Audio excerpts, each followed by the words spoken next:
అందరికీ వందనాలు. మన ప్రభువును ప్రియరక్షకుడైన యేసు క్రీస్తుల వారి పేరిట మీ అందరికి కూడా సర్వశుభాలు తెలియజేస్తున్నాను. నేను మీ పాల్ జీసస్. ఈరోజు మీ ముందుకు రావడానికి కారణం ఏంటంటే ఓ చిన్న ప్రశ్న. అదేంటంటే, ఇంతటి అనంత విశ్వాన్ని నడిపించేటటువంటి దేవుడు మన బాధలు మన కష్టాలు వింటాడా అనేది ప్రశ్న. మరొకసారి చెప్తాను. సృష్టికర్త అయినటువంటి దేవుడు, ఇంత అనంత విశ్వాన్ని నడిపించేటువంటి దేవుడు మన కష్టాలు మన బాధలు వింటాడా చూస్తాడా అనేది ప్రశ్న. దీనికి లాజికల్గా మనం సమాధానం వెతికినప్పుడు, ఓ కుటుంబంలో ఒక భార్య ఒక భర్త ఇద్దరు పిల్లలు ఉన్నారనుకోండి. ఈ ఒక తండ్రి స్థానం ఒక భర్త స్థానంలో కుటుంబ పెద్ద ఉంటాడు. మనకి ఏ సమస్య వచ్చినా కూడా అల్టిమేట్గా ఆ కుటుంబ పెద్దరికి సమస్యను తీర్చమని అడుగుతాం. ఇది సహజంగా జరిగేది. అలాగే మనల్ని సృష్టించినటువంటి దేవుణ్ణి మనకి ఏ సమస్య వచ్చినా ఆయన అడుగుతాం. ఇది లాజికల్గా ఓకే. కానీ లేఖనానుసారంగా ఏముంది? లేఖనానుసారంగా ఇంతటి అనంత విశ్వాన్ని నడిపించేటటువంటి దేవుడు మన బాధలు మన కష్టాలు దేవుడు వింటాడా, చూస్తాడా, తీరుస్తాడా? దీన్ని ఈ ప్రశ్న లేఖనాన్ని మనం ప్రశ్నించినప్పుడు లేఖనం ఇచ్చే సమాధానాన్ని మనం ఈరోజు లేఖనంలో నుంచే తెలుసుకోవడానికి ప్రయత్నం చేద్దాం. గమనించండి.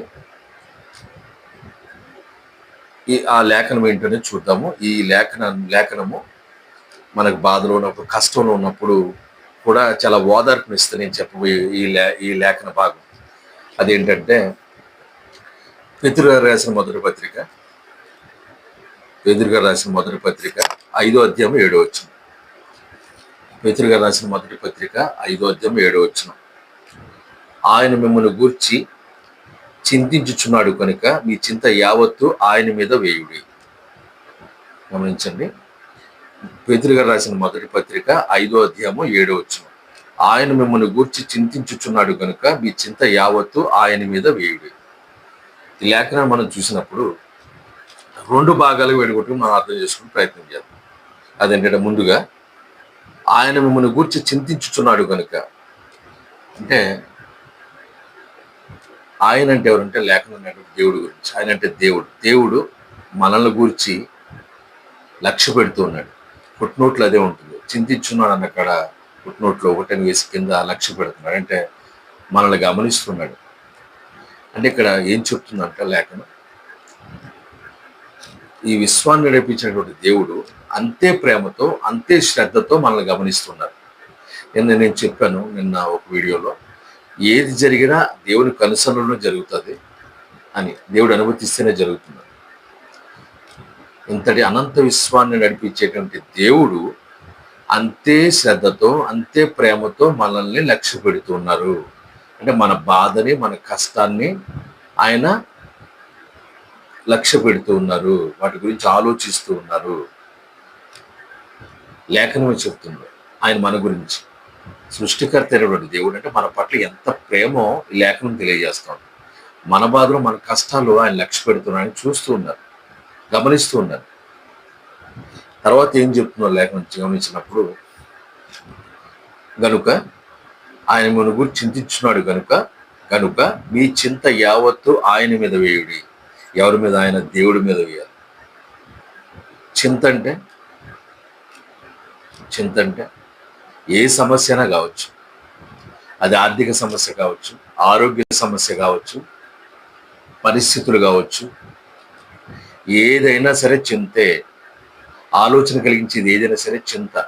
ఆ చింత యావత్తు దేవుని పైన వేయమంటారు. లేఖనం సెలవిస్తాం, మీ చింత యావత్తు ఆయన మీద వేయండి. మరి గమనించాలి. అంటే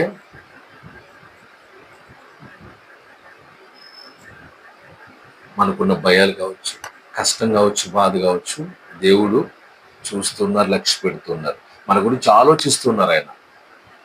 అంటే మనం అంటే ఎంత ప్రేమో ఈ లేఖనం తెలియజేస్తూ ఉంది. మన భయాలు, మన కష్టం, భవిష్యత్తు గురించి ఆందోళన ఏదైనా సరే చింతే. ఆ చింత యావత్తు ఆయన పైన వేయండి, దేవుని పైన వేయండి లేఖనం సెలవిస్తూ ఉంది. అంటే లేఖనం స్పష్టంగా చెప్తుంది ఏమని, సృష్టికర్త అయిన దేవుడు, అనంత విశ్వాన్ని నడిపించేటటువంటి దేవుడు మన సమస్యల పట్ల, మన బాధల పట్ల లక్ష్యం ఉంచుతూ ఉన్నాడు. మీ చింత యావత్తు ఆయన పైన వేయండి అని లేఖనం సెలవిస్తూ ఉంది.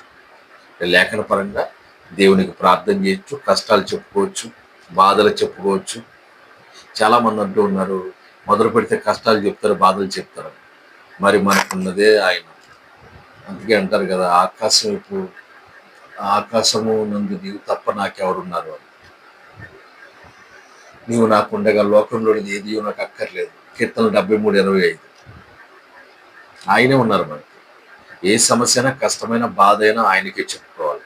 లేఖనం క్లియర్ కట్గా చెప్తుంది, మీ చింత యావత్ ఏదైనా సరే ఆయన పైన వేయండి. ఎందుకంటే ఆయన మిమ్మల్ని లక్ష్య పెడుతున్నారు. మీ బాధల పట్ల, మీ కష్టాల పట్ల ఆయన ప్రతిదీ ఆయనకు తెలుసు. ఆయన కనుసలోనే జరుగుతాం. అందు గురించి ప్రశ్నకు సమాధానం ఏంటంటే, చింత యావత్తు ఆయన పైన వేయమని లేఖనం చదివిస్తుంది. ప్రతి మాట ఆయన వింటారు అని లేఖనం చదివిస్తుంది. చూస్తారు, లేఖనం చదివిస్తుంది.